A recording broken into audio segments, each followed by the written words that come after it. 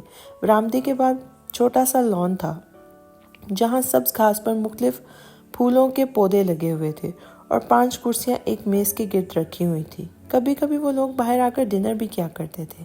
ایک ناریل کا درخت اور ایک بڑا جامن کا درخت مین گیٹ کے نزدیک تھا۔ گیٹ کی دوسری طرف گاڑی پارک کرنے کی جگہ تھی۔ وہ کچھ دیر بعد اٹھی اور کپڑے استری کرنا شروع کر دیے۔ آج شام کو اسما خالہ کے گھر افطار کی پارٹی تھی۔ سب کے کپڑے پریس کرنے کے بعد اس نے اپنے لیے سادہ سا لان کا پرنٹ کا ہلکے سبز رنگ کا سوٹ استری کیا تھا، کیونکہ وہ میک اپ کے ساتھ شوخ رنگوں کے کپڑے بھی پسند نہیں تھے۔ وہ بہت سادہ رہتی تھی، خاموش رہتی تھی۔ شام کو اسما خالہ کے گھر جانے کے لیے افرا نے اپنا نیا گلابی اور نیلے کنٹراسٹ کا جوڑا پہنا۔ عذرا نے منع بھی کیا تھا کہ کسی شادی میں تو نہیں جا رہے کہ اتنی تیار ہو رہی ہو، کوئی سادہ سا جوڑا پہن لو، مگر افرا کب کسی کی مانتی تھی۔ بالوں کا خوبصورت سا ہیئر سٹائل بنائے، نئی سینڈل اور نیا جوڑا پہنے آئی تو ایاز جو ان کا انتظار کرتا باہر گاڑی کے ساتھ کھڑا تھا، اسے دیکھ کے ساکت ہو گیا تھا۔ وہ اتنی خوبصورت کیسے تھی، یا اسے لگتی تھی؟ ہیرا نے ہمیشہ کی طرح دوپٹے کو اچھی طرح اوڑھا ہوا تھا، جبکہ افرا کا دوپٹہ گلے میں جھولتا تھا۔ افی، دوپٹہ سر پر لو، ہیرا نے اسے سرزنش کی تھی۔ میں تمہاری طرح بزدل نہیں ہوں، پورے اعتماد لڑکی ہوں، جانتی ہوں کیسے سروائیو کرنا ہے، اس لیے تم اپنا آواز مجھ پر تو نہ ہی جھاڑو تو بہتر ہے۔ وہ اسے بغیر لحاظ کیے چپ کرا چکی تھی اور ہیرا نے مزید اس سے سمجھانا بحث کے آگے بین بجانے کے مترادف سمجھا تھا۔ اسما خالہ کا گھر ان کے گھر سے بڑا اور خوبصورت تھا۔ باہر لان میں کرسیاں اور میزیں لگا کر افطاری اور ڈنر کا اہتمام کیا گیا تھا۔ خالہ نے پرجوش انداز میں ان کا استقبال کیا تھا۔ ڈنر کے بعد عذرا اور اسما ایک طرف بیٹھی باتوں میں مصروف تھی۔ مہمان جا چکے تھے۔ ولید، ایاز، افرا اور ہیرا باہر کی خالی کرسیوں پر آ بیٹھے تھے۔ اسے دیکھو، پوری میک اپ کی دکان تھوپ کر آئی ہے، ولید نے اچانک اس کی طرف دیکھ کر کہا تھا۔ منہ بند کر کے بیٹھو بندر، آج میرا لڑنے کا کوئی ارادہ نہیں، افرا نے اسے ڈانٹ کر کہا تھا۔ تو میں کون سا تم سے لڑ رہا ہوں، میں تو بس بتا رہا ہوں کہ کچھ سیکھو ہیرا آپی سے، کتنی سوبر لگ رہی ہیں، سادہ انداز میں اور تم سے بالکل الٹ، اور کھانا بھی کتنا اچھا بناتی ہے۔ وہ ہیرا سے بہت متاثر تھا۔ سب نے ہیرا کی طرف دیکھا تھا، وہ کچھ بکھلائی تھی۔ افرا کی آواز نے سب کو دوبارہ اپنی طرف متوجہ کیا تھا۔ سب کا اپنا سٹائل ہوتا ہے اور ہیرا تو ویسے بھی گھر پر ہوتی ہے، اسے فیشن کا کیا پتہ، پڑھائی بھی بمشکل BA کیا ہے۔ کچھ لوگ ویسے بھی سادہ رہ کر دوسروں کو اپنی طرف متوجہ کرتے ہیں، یہ بھی تو سارا دن گھر کے کاموں میں الجھی رہتی ہے، اس لیے اسے اچھے کھانے بنانے کے علاوہ آتا ہی کیا ہے نا؟ ہیرا ٹھیک ہی کہہ رہی ہوں نا؟ اس نے ہیرا کی بےعزتی کر کے رکھ دی اور الٹا ڈیٹائی سے اسی سے تصدیق چاہی تھی۔ ہیرا نے بمشکل آنکھوں میں آئی نمی کو اندر گھسیٹا اور اس بات میں سر ہلایا۔ افرا نے کندھے اچکا کر سب کی طرف دیکھا۔ کہتی تھی نا میں کہ یہ پاگل ہے، ویسی گھنے نوکری لگوا لی اور ٹریٹ بھی نہیں تھی۔ اچھا، وسطی گھنے نوکری لگوا لی اور ٹریٹ بھی نہیں تھی، اول نمبر کے کنجوس ہو تم۔ افرا نے بے تکلفی سے وسیع کو مخاطب کیا تھا۔ وہ سب آپس میں اتنے بے تکلف تھے، مگر ایاز کو یہ بے تکلفی پسند نہیں تھی۔ ارے اب چلو، تم سب جیسے ایک ساتھ بیٹھے ہیں، نپٹا ہی دیتا ہوں۔ یہ ولی بھی صبح سے تانے مار رہا تھا، میں گاڑی کی چابی لے آتا ہوں۔ ہاں ظالم، وہ جو کل میں منت کر رہا تھا کہ مجھے ٹریٹ دو تو اکڑ کر دکھا رہے تھے، اب دیکھو کیسے خوشامد کر رہا ہے، ولید نے جل کر کہا تھا۔ واصف نے اس کی بات کو نظر انداز کیا اور چابی لینے چلا گیا۔ ہیرا نے بے اختیار ایاز کی طرف دیکھا تھا، جس نے غصے سے منٹیاں بھینچ لی تھی اور اٹھ کر وہاں سے چلا گیا تھا۔ ہیرا پریشان سی ہو گئی تھی۔ ارے یہ ایاز کہاں چلا گیا؟ وہ نہیں چلے گا ہمارے ساتھ؟ وسیع چابی لے کے آیا تو ایاز کو نہ پا کر حیران سا استفسار کرنے لگا تھا۔ اسے چھوڑو نا، جلدی چلو، افرا نے کہا تھا، اور پھر وسیع انہیں شہر کے سب سے مہنگے آئس کریم پارلر سے آئس کریم کھلا رہا تھا۔ افرا بہت خوش دکھائی دے رہی تھی۔ ہیرا ایاز کی وجہ سے پریشان تھی، اس لیے خاص انجوائے نہ کر سکی تھی۔ وہ سب گھر پہنچے تو عذرا اور ایاز تیار کھڑے تھے۔ افرا نے ساتھ گھر چلنے سے انکار کر دیا اور کہا تھا کہ وہ خالہ کے گھر رکے گی۔ پورے راستے ایاز خاموش سا تھا۔ عذرا تھک گئی تھی اور آتے ہی سو گئی تھی۔ ایاز بھی اپنے کمرے میں چلا آیا تھا اور افرا اور وسیع کی آپس میں بے تکلفی پر غصہ آ رہا تھا۔ اسے اپنی بے بسی پر بھی پریشان تھا کہ افرا کو کیسے کہے کہ وہ اس سے محبت کرتا ہے۔ ابھی تو اس کی پڑھائی بھی پوری نہیں ہوئی تھی، اس لیے اماں ابا کو بھی کیسے رشتہ لانے کو کہتا۔ اس کے سر میں درد ہو گیا تھا۔ ہیرا چپکے سے اس کے کمرے میں آئی، اسے چائے اور سر درد کی گولی دے کر چلی گئی تھی۔ ایاز نے کبھی غور ہی نہیں کیا تھا کہ وہ عام سی لڑکی کیوں اس کے لیے پریشان ہو جاتی تھی بغیر کچھ کہے ہی، اور وہ کیوں اس کی فکر میں ہلکان رہتی تھی۔ صبح کے وقت افرا کو ولید چھوڑ گیا تھا اور وہ سو رہی تھی۔ عذرا لان میں جامن کی چھاؤں میں بیٹھی مشین لیے ہیرا کا عید کا سوٹ سی رہی تھی۔ وہ ہمیشہ ان کے سلے سوٹ لے کر امی سے سلوایا کرتی تھی۔ کام ختم کر کے وہ بھی ان کے ساتھ آ بیٹھی تھی۔ مشین کی آواز اور پرندوں کا شور خاموشی کو توڑ رہا تھا۔ اتنے میں ایاز بھی وہاں آ گیا تھا۔ باہر کچھ اچھی ہوا چل رہی تھی۔ وہ لوگ ادھر ادھر کی باتیں کر رہے تھے جب افرا ہاتھ میں لڈو لیے وہیں آ گئی تھی۔ آؤ نا ایاز، ہیرا ہم لوڈو کھیلیں۔ ہیرا نے منع کر دیا، اسے یہ کھیل پسند نہیں تھے، اور امی کو کپڑے سیتے دیکھتی رہی۔ افرا کچھ اداس ہو گئی تھی اور ایاز کو مخاطب کیا تھا۔ ایاز تم کھیلو نا میرے ساتھ، میرا موبائل بھی چارج نہیں بور ہو رہی ہوں۔ اچھا ٹھیک ہے، ہم کھیلتے ہیں۔ پھر انہوں نے وہیں گھاس پر بیٹھ کر لوڈو کھیلی۔ ہیرا بھی ان کی گیم دیکھنے کے لیے ساتھ آ بیٹھی تھی۔ انہوں نے 2 مرتبہ لوڈو کھیلی اور دونوں مرتبہ ایاز ہار گیا اور افرا جیت گئی تھی۔ دیکھو میں ہر بات تم سے جیت جاتی ہوں، وہ بچوں کی طرح خوش ہو کر بولی تھی۔ ایاز اس کے چہرے پہ بکھری خوشی میں ہی خوش ہو گیا۔ ہیرا جانتی تھی کہ وہ جان بوجھ کر ہار رہا ہے۔ ہیرا سے تو وہ کبھی نہیں ہارتا تھا۔ ہیرا تو خود ہی ہاری ہوئی تھی، پتہ نہیں کیوں۔ آج موسم کچھ حبس زدہ تھا۔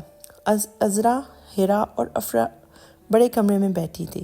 ایاز شام کے لیے سبزی لینے گیا ہوا تھا۔ افرا باہر کارپٹ پہ بیٹھی منہ پر ماسک لگا رہی تھی اور ہیرا عذرا سے اپنے بالوں میں تیل کی مالش کروا رہی تھی۔ افرا تم بھی ابھی تیل لگوا لیا کرو، بالوں میں کیسے روکھے اور بے جان ہو رہے ہیں۔ انہوں نے ہیرا کے بالوں میں انگلیاں چلاتے ہوئے ایک نظر اس کے بالوں کو دیکھ کر کہا تھا، امی میرے بال ایسے ہی ٹھیک ہیں، کتنے اچھے تو ہیں، مجھے ضرورت نہیں ہے ان پینٹو نسخوں کی۔ افرا نے نحوت سے کہا تھا اور اپنے بالوں پر ماسک لگانا شروع کر دیا تھا۔ امی چھوڑیں اسے، آپ میرے بالوں میں ایسے ہی تیل لگاتی رہیں، قسم سے سکون مل رہا ہے، ہیرا نے لاڈ بھرے انداز میں ان کے ہاتھ پکڑ کر کہا تھا۔ افرا نے کے انداز میں انہیں دیکھا تھا۔ السلام علیکم یا عزیزو، یہ انٹری ولید کی تھی۔ وعلیکم السلام، کیسے ہو بیٹا؟ امی اور ہیرا نے اسلام کا جواب ایک ساتھ دیا تھا، جبکہ افرا نے منہ بنا لیا تھا۔ ولید چلتا ہوا بڑے صوفے پر دھپ سے بیٹھ گیا اور افرا کی طرف غور سے دیکھنے کے بعد کہا، محترمہ میں نے آپ کو پہچانا نہیں، بتانا پسند کریں گی آپ کون معزز ہستی ہیں؟ آپ کا تعلق چڑیلوں کے کون سے قبیلے سے ہے؟ وہ ماسک کی وجہ سے اسے بول رہا تھا۔ بتاتی ہوں میرا تعلق چڑیلوں کے کون سے قبیلے سے ہے۔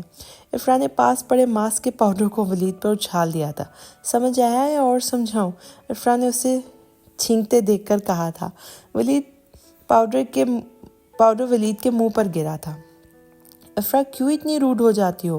ذرا سا مذاق ہی تو کر رہا تھا بچہ، عذرا نے افرا کو ڈانٹا تھا۔ ہائے ظالم، میرا روزہ تھا اور تم نے پاؤڈر کھلا کر توڑ دیا ہوگا، اب کھلانا 60 لوگوں کو کھانا۔ ولید دہائیاں دیتا چہرے کو جھاڑتا ہوا بولا تھا۔ کیا پاؤڈر سچ میں تمہارے منہ میں چلا گیا ہے؟ افرا اب کے پریشان آواز میں بولی تھی۔ دیکھا خالہ، ہیرا کتنی کنجوس لڑکی ہے، میں نے صرف اسے چیک کرنے کے لیے کہا تھا، دیکھا غریبوں کو کھانا کھلانے کے خیال سے کتنا ڈر گئی ہے، ولید نے ہنستے ہوئے کہا تھا۔ افرا اٹھ کر اندر چلی گئی تھی۔ تم بھی نا ولی، کبھی کبھی حد کر دیتے ہو، ناراض کر دیا نا؟ ہیرا نے اسے دیکھ کر مسکراتے ہوئے سرزنش کی تھی۔ چلے خیر ہے، مان جائے گی۔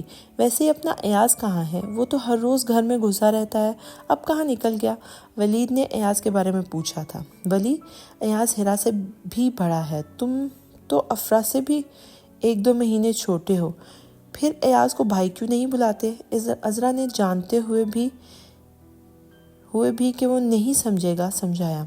ارے خالہ، کیا بڑا کیا چھوٹا، ہم تو یاروں کے یار ہیں۔ وہ ریلیکس انداز میں صوفے پر پاؤں پھیلاتا ہوا بولا اور کشن کو منہ پہ رکھ لیا تھا۔ تمہاری مما کو چھٹیاں ہو گئی ہیں کالج سے؟ عذرا نے بات جاری کرتے ہوئے پوچھا تھا۔ پتہ نہیں، آج گئی تو ہیں، شاید ہو جائیں گی، کہہ رہی تھی کہ ہو جائیں گی، ولید نے تفصیل سے جواب دیا تھا۔ امی میں کپڑے دھو دیتی ہوں باہر جامن کے چھاؤں میں، ہیرا نے انہیں مخاطب کرتے ہوئے کہا تھا۔ نہیں، بالکل نہیں دھونا، آج تو غضب کی گرمی ہے، رات کو یا پھر کل دھو لینا۔ وہ اور مجھے بھی اندر سے سرہانہ لا دو، ذرا یہیں نیچے سر رکھ کر ہوا میں کچھ دیر آرام کر لوں، اور تم بھی سو جاؤ، ذرا صبح سے کام میں لگی ہوئی ہو، عذرا نے اس کے بالوں کو باندھتے ہوئے کہا تھا۔ ہیرا ان کی فکر مندی کے انداز سے خوش ہوتی اندر سرہانہ لینے چلی گئی تھی۔ ولید نے افطاری یہی کی تھی کیونکہ اسما اور واصف کو کہیں اور افطار پارٹی پر جانا تھا۔ سب رات کو لان میں آ کر بیٹھے تھے۔ عذرا کے علاوہ ان کی طبیعت ٹھیک نہیں تھی، اس لیے وہ جلدی سے سو گئی تھی۔ افرا اور ولید کو ایاز کے جامن سے گر جانے کا سین مزے سے سنا رہی تھی اور ولید تھا کہ ہنستا ہی جا رہا تھا۔ پتہ نہیں دونوں کے موڈ کیسے خوشگوار موڈ میں بیٹھے تھے۔ ارے واہ، تم گر گئے تھے، حالانکہ تم گاؤں کے رہنے والے ہو، تمہیں تو بندروں کی طرح چڑھنا آنا چاہیے، ولید نے ایاز کو چڑھاتے ہوئے کہا تھا۔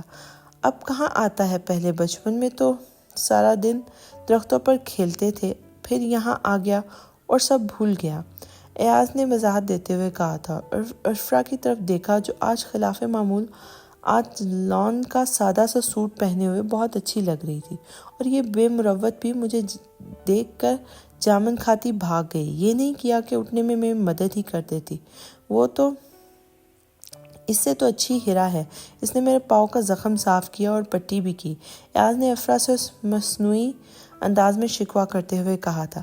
اب میں بھلا کیوں کسی کے پاؤں کو ہاتھ لگاؤں گی، یہ کام تو ہیرا کرتے ہوئے اچھی لگتی ہے، اسے ہی ہر وقت ہمدردی کا بخار چڑھا رہتا ہے، افرا نے صاف گوئی سے کہا تھا۔ اچھا ایاز، یہ بتاؤ، تم بھی مجھے اس بار گاؤں لے کے چلو گے؟ ولید نے اچانک ایاز کو مخاطب کیا تھا۔ اسے گاؤں دیکھنے کا بہت شوق تھا۔ حیران افرا تو اپنے امی ابو کے ساتھ چلی جاتی تھی، مگر وہ کس کے ساتھ جاتا، ان کا تو وہاں کوئی رشتہ دار ہی نہیں تھا۔ تم اور گاؤں یہاں سے جاتے ہوئے ہی مر جاؤ گے، اتنی گرمی ہوگی وہاں، اور تم تو ہو بھی جل ککڑے، وہاں کی تیز مٹی بھری آندھی میں اڑ جاؤ گے، افرا نے جل کر کہا تھا۔ ہائے ظالم، میری اتنی سمارٹ پرسنالٹی پر تم نے ملا دیا، وہ بھی کسی ککڑ سے، ہائے یہ تو سننے سے پہلے میں مر کیوں نہ گیا، ولید صدمے سے بولا تھا۔ اس بار تو میں کسی کو نہیں لے کر جاؤں گا، ایاز نے ہاتھ اٹھاتے ہوئے کہا تھا۔ کیوں؟ ولید نے پوچھا تھا۔ کتنا بدتمیز ہے، منہ پر بغیر بہانے کے انکار، حد ہے ویسے، میرے گھر والے تو پھر تمہاری خدمتوں میں لگے رہیں گے، ان کی عید کا کیا ہوگا، ایاز نے صاف جواب دیا تھا۔ ہائے ظالم، کتنے بے شرم ہو، میں بھی اب کبھی نہیں آؤں گا تمہارے گھر، ولید منہ پھیلا کر بولا تھا۔ تمہیں لے کر کون جائے گا، ایاز نے پھر چڑھایا تھا۔